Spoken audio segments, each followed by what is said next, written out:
TLDR version of this video, the best way to find out if you are making progress is by getting stronger. And now for the long version.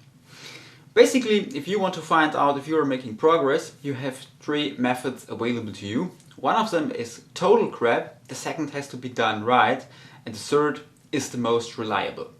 Now for the one that is total crap, and that involves, of course, the bathroom scale. Some people step on a bathroom scale once a month when they work out, and when next month that scale shows 10 pounds more, they kid themselves into thinking they actually have gained 10 pounds more of muscle mass. But in reality, you could simply have gained weight from eating a bit too much. You could have a full stomach because you had a huge meal the day before, or maybe you drank a lot of water, whatever. When you measure progress with a scale, you never know how much muscle mass you really gained or how much of that is something else, the worst of that, of course, being fat.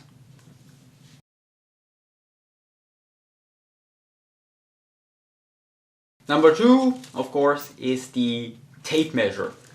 Some people will simply go, put them around their arms, and of course the naked arm in that case, flex their arms and then check how much that number is that the tape measure shows. Now that is more reliable than simply stepping on a scale, but if you gained a bit of fat mass, let's say in the last 4 to 6 weeks between your measurements, and you of course also gained some more fat mass on your arms, so the tape measure alone is not really that reliable. And to make it more reliable, you need something else, and that is a body fat caliper, which is the thing that in the next picture is on the right.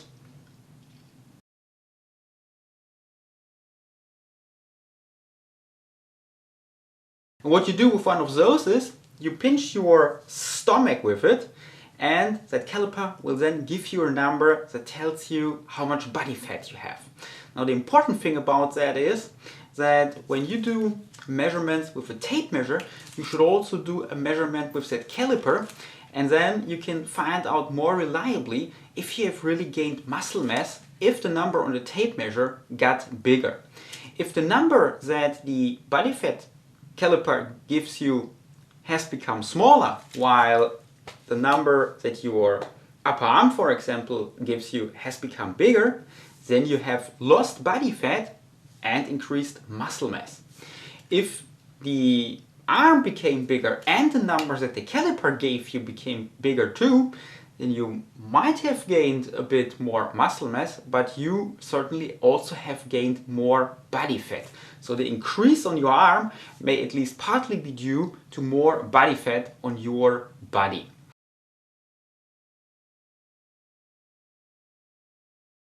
If you want to settle for this method, there are two things you can do to make it much more reliable.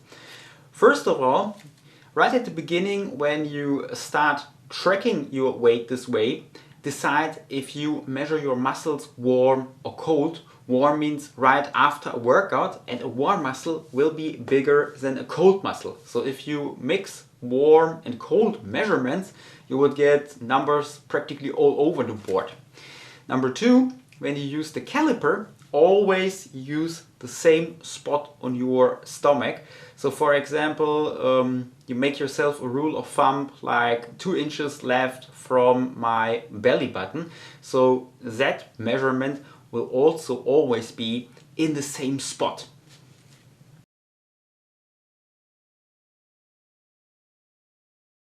Now personally, I think all this tape measuring and calipering and whatever is much too much work, and there still is a better method to find out if you are making progress, and that is simply by keeping a workout log.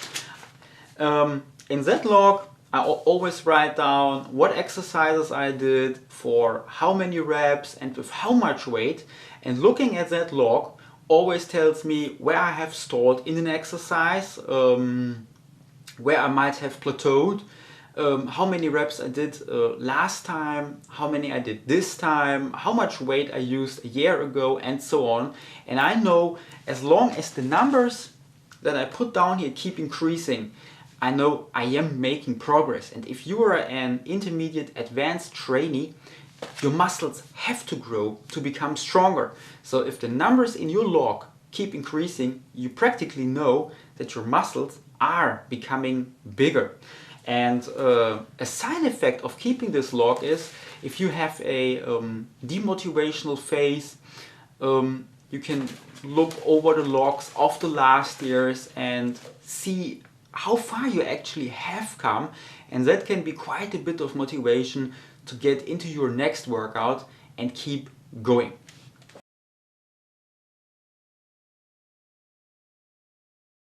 To make keeping a workout log extra easy for those of you that follow my beginner or intermediate home workout plan, I now included workout logs in PDF format with them, and you can find them in the links to the workouts in the description here of the video.